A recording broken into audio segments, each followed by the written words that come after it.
Vamos al segundo de los vídeos que trato de explicar cómo hacer una programación didáctica dentro de lo que sería la nueva ley educativa LOMLOE.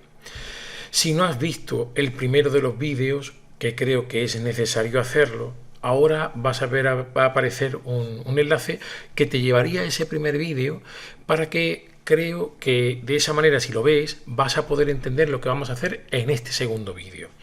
Voy a hacer el supuesto de cómo hacer una programación didáctica, pero basándola en unidades de programación. Vamos a suponer que el departamento didáctico elige este modo de hacer la programación y vemos cómo la organizaríamos. Entonces yo voy a tomar como ejemplo el currículo de física y química de primero de bachillerato. Y sobre ese currículo voy a ver cuáles eran las cosas que tiene que contener una programación didáctica. En el vídeo anterior veíamos cuáles eran esas cosas, las vamos a listar y vamos a ver cómo podríamos ir poniéndolas dentro de nuestra programación didáctica. Aquí tenemos el listado de cosas. Por ejemplo, había que poner en la programación los elementos curriculares. Este currículo tiene 6 competencias específicas, como ves aquí, y tiene un total de 17 criterios de evaluación que estarían estaríamos apoyados, mejor dicho, sobre 6 bloques de saberes básicos. Debo decir que al coger el currículo de primero de bachillerato estoy haciendo una simplificación porque no tengo que hacer distribución de saberes básicos en distintos cursos. Todos los saberes básicos tienen que ser tratados en el mismo curso, en primero de bachillerato. Y entonces es como un ejercicio un poco más simple. Esto se podría hacer con otro curso y tendríamos que hacer, en este caso, en vez de enunciar los 6 bloques de saberes básicos, si así lo decide el departamento, pues establecer cuáles de esos bloques o cuáles de esos saberes estarían en un curso y cuáles corresponderían al siguiente. Quizá lo ideal sería que las competencias específicas y los criterios de evaluación fuesen los mismos para un curso que para otro. Porque cuando se ha hecho la ley, y esto es importante, se ha graduado. Esos criterios de evaluación se han graduado en función de cómo se dividía en el Real Decreto. Entonces, hay una gradación, por ejemplo, entre primero y segundo y los criterios de tercero y cuarto. O de primero a tercero y después el de cuarto. Entonces, eso debería mantenerse. Ahora vamos a ver un poquito más adelante qué quiere decir que se puedan tener esas competencias, esos criterios, tanto para un curso como para el otro. Después voy a suponer... Lo vamos a hacer en este vídeo muy poco, pero en el siguiente sí que lo verás más claro, que entroncando, como decíamos, que la programación didáctica tiene que estar, de algún modo, es una concreción del plan de centro y tenemos que atender a la realidad del centro y de su alumnado. Vamos a suponer que es un único centro de una localidad pequeña y tiene parte de la población que está disgregada en pedanías. Esa sería un poco la situación de ese centro que es el único de la localidad, porque cuando veamos en el siguiente vídeo una situación de aprendizaje que podría entroncar con estas unidades de programación, vamos a tener en cuenta esta realidad. Después vamos a las metodologías, ¿verdad?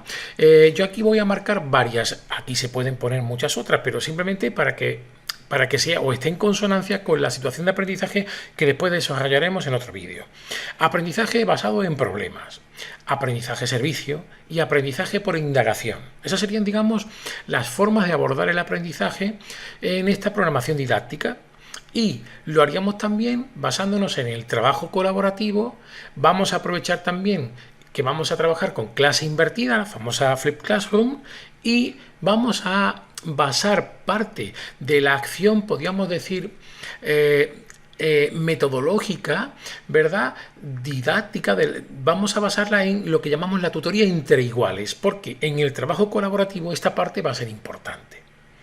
En cuanto a las técnicas e instrumentos de evaluación, tienen que estar recogidos en la programación didáctica. Entonces, por ejemplo, como técnicas, vamos a suponer que te harían la observación directa, ya sea con y sin intervención, se recogen las dos.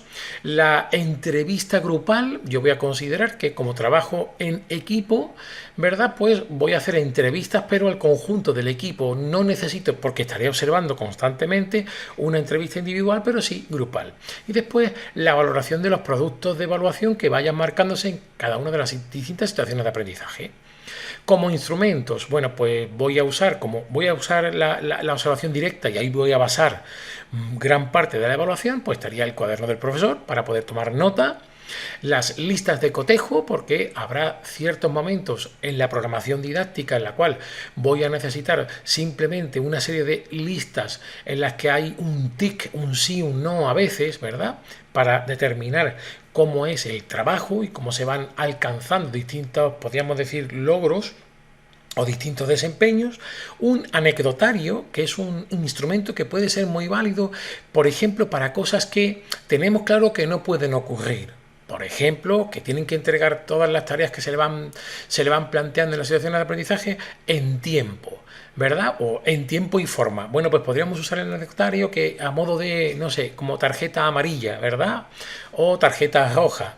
Eso suele funcionar bien, pues es otro instrumento de evaluación. También tendríamos el diario de aprendizaje y por último las rúbricas de evaluación. Es decir, podemos usar todos estos instrumentos en nuestra programación didáctica.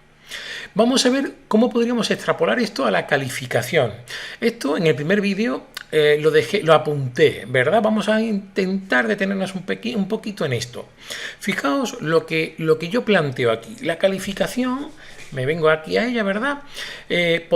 Tenemos que tener claro que el Real Decreto dice que tiene que ser cualitativa y que vamos a tener que basarnos en esta escala que tenemos aquí, insuficiente como alguien que no supera, podríamos decir, el curso, y después tendríamos suficiente, bien, notable y sobresaliente para cuando sí se supera lo que se pretende en ese curso. Entonces, yo aquí lo que voy a hacer, o lo que plantearía a nivel de departamento, sería establecer qué es el insuficiente por un lado y lo contrario sería el suficiente. Entonces, como insuficiente, yo aquí he puesto no superar los criterios de evaluación esenciales. Y aquí hay algo importante. Cuando uno diseña situaciones de aprendizaje, está poniendo escenarios para que el alumnado pueda trabajar distintos saberes básicos y conseguir los desempeños que dicen los criterios de evaluación. Pero no siempre todos los criterios van a ser en un curso esenciales. ¿Qué quiero decir con esto? Hay criterios, hemos dicho antes, ¿verdad? Que por ejemplo, si tenemos criterios para primero y segundo de la ESO, pues y los ponemos que son iguales para el primero y para el segundo curso, hay criterios que puede ser que no se consigan en el primer curso.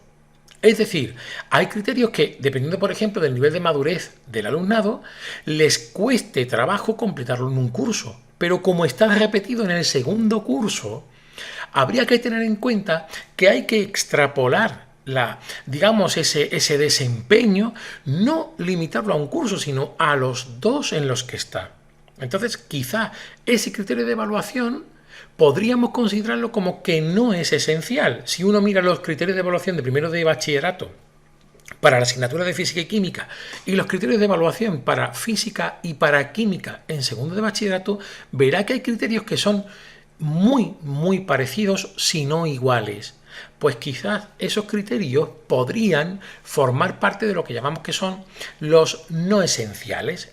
Quiero decir con esto que aunque falle en primero en alguno de esos criterios, puede, si cursa en segundo la asignatura de química o la asignatura de física o ambas, puede perfectamente conseguir cumplir con ese criterio. Ahora vamos a ver eso un poco más detenidamente.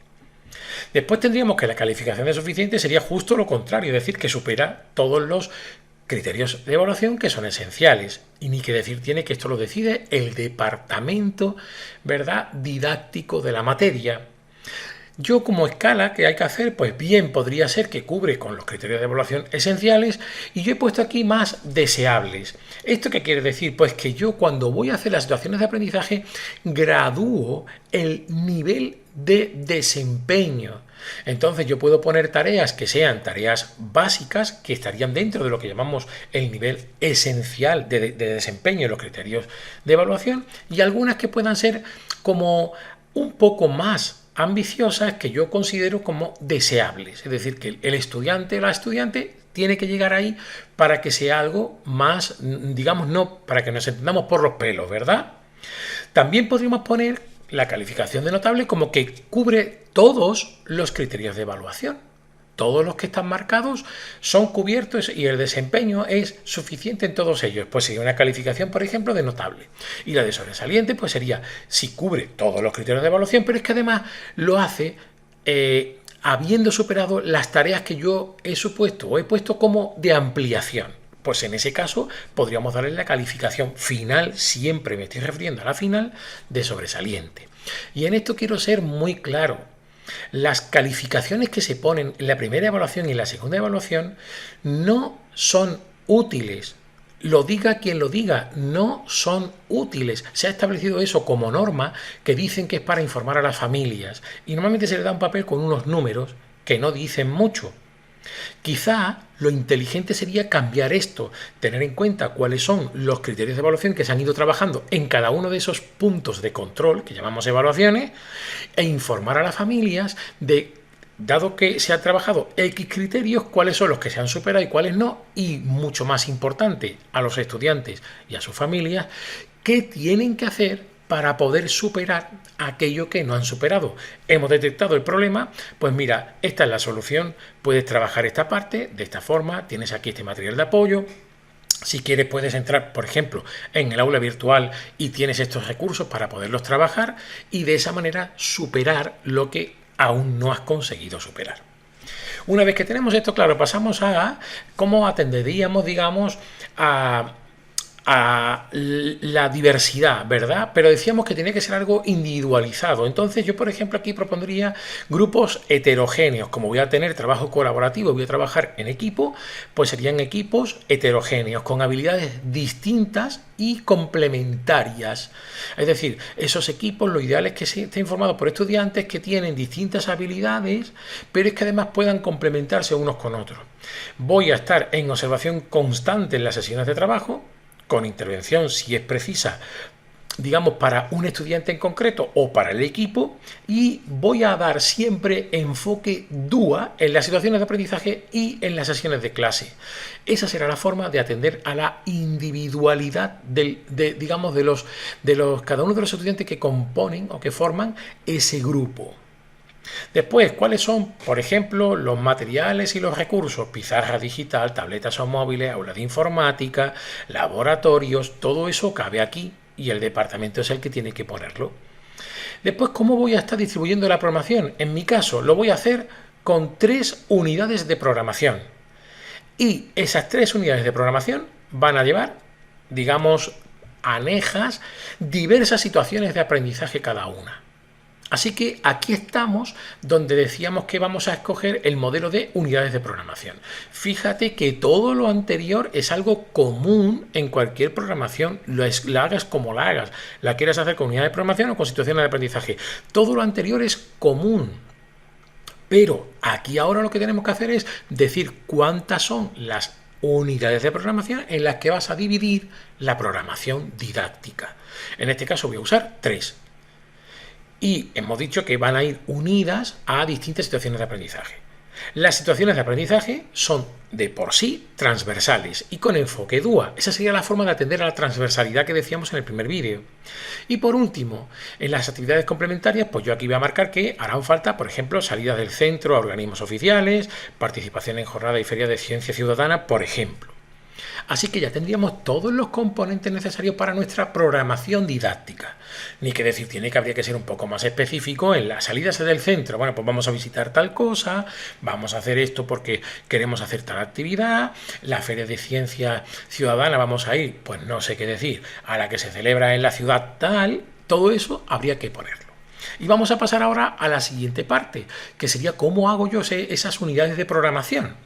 Fíjate que vamos a partir, yo como hemos dicho son 3, voy a empezar por la primera de ellas y la primera unidad de programación, que voy a llamar UP1, ¿verdad? Voy a ver qué voy a seleccionar del currículo para ella. Hemos dicho que había 6 competencias específicas, había 17 criterios, ¿verdad? Y había 6 bloques de saberes básicos. Bueno, pues yo para la unidad de programación voy a tener en cuenta solamente para la primera 2 competencias específicas, la 1 y la 3. Si echas un vistazo a lo que dice el Real Decreto, verás que así, me lo he puesto así simplemente como idea general, ¿no? Sería lo que tiene que ver con la resolución de problemas y el uso correcto del lenguaje científico. Esas son las competencias específicas 1 y 3 del currículo. Tienen aparejado una serie de criterios y yo voy a seleccionar cuáles son los que meto dentro de la unidad de programación. El 1.1 y el 1.2 y después el 3.1, 3.2 y 3.3. Te llamo la atención en cuanto a que no están todos los criterios de evaluación que componen esas competencias específicas. ¿Vale? No está, por ejemplo, el 1.3 ni tampoco está el 3.4. Ahora vamos a ver qué pasa con ello. Y las situaciones de aprendizaje, recuerda, si yo tomo como, digamos, forma de hacer la programación didáctica las unidades de programación, en las unidades de programación listo cuáles son las situaciones de aprendizaje que están relacionadas con ella, pero no hace falta ponerlas. Pues yo sería la que llamo UP11, UP102, UP103 y así las que vaya a poner que yo haya diseñado o vaya a diseñar para esta unidad de programación. Insisto, para desarrollar estas dos competencias, la 1 y la 3, y teniendo en cuenta los 5 criterios de evaluación que he dejado marcados.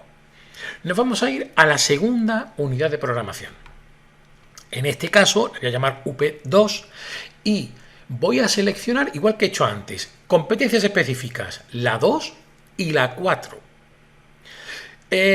Si miras las competencias, verás que tienen que ver con, por ejemplo, observar cosas que pasan alrededor y ser capaz de explicar los hechos mediante hipótesis y demás, y consultar información veraz y crear información en distintos formatos, digamos, formato multimodal, usando distintas plataformas, etcétera, etcétera. Eso serían las competencias específicas.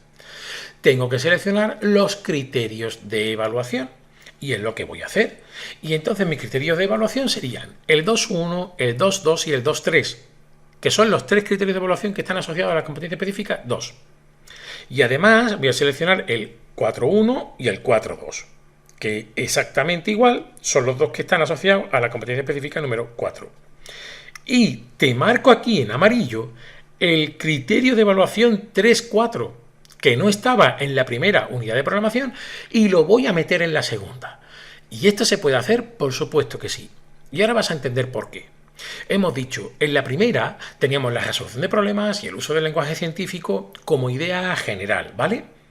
Sin embargo, este criterio, que está relacionado con esas, digamos, competencias 1 y 3, está redactado de una forma que me puede caber perfectamente en mi segunda unidad de programación porque yo tengo en mente qué quiero hacer y cómo lo quiero hacer. Me diría algo así como poner en práctica los conocimientos adquiridos en la experimentación científica, en laboratorio o campo, incluyendo el conocimiento de sus materiales, su normativa básica de uso, así como las normas de seguridad. Es decir, este criterio de evaluación está referido al trabajo de campo, al trabajo de laboratorio, las normas de seguridad, ¿verdad? Y que no se pone en peligro nada, ni medio ambiente, ni seguridad individual, ni colectiva.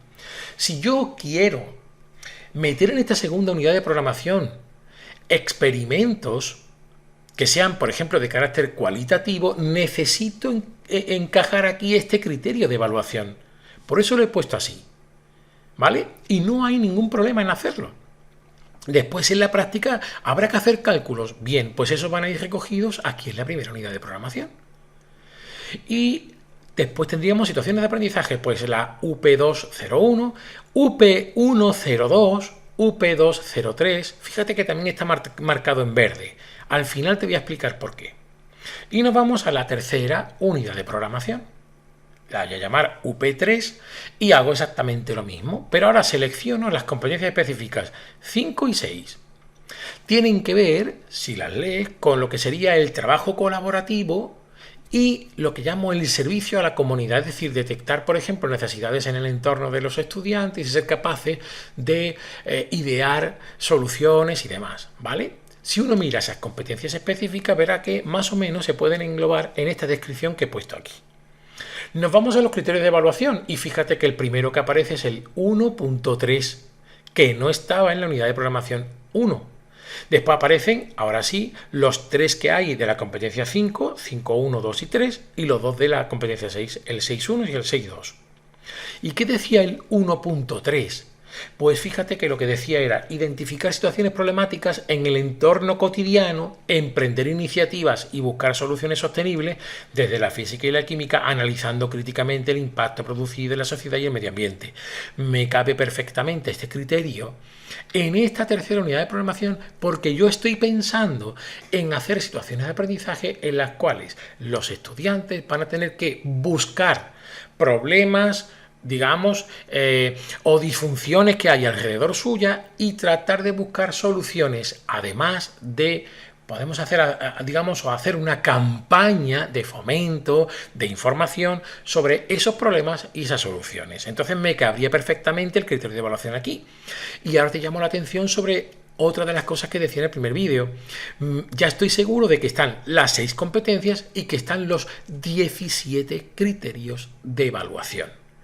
Recuerda que en el curso completo tienen que estar todos los elementos curriculares. Además, cuando desarrolle las soluciones de aprendizaje, iré trabajando cada uno de los bloques de saberes básicos. Por último, ¿por qué está en verde aquí, que se repite otra vez, la que llamo UP102? Pues porque una misma situación de aprendizaje puede estar engarzada con distintas unidades de programación. Eso lo vamos a ver en el tercer vídeo. En el tercer vídeo voy a presentarte lo que sería el esbozo de una situación de aprendizaje que efectivamente engancharía con cada una de las unidades de programación que te acabo de describir. Creo que no me queda nada en esto que estaba queriendo explicar de cómo hacer la programación didáctica en función de las unidades de programación. Si te gusta el vídeo, pues le puedes dar al me gusta, y si te suscribes al canal me ayudas a poder seguir haciendo vídeos para tratar de ayudaros a vosotros. Muchas gracias.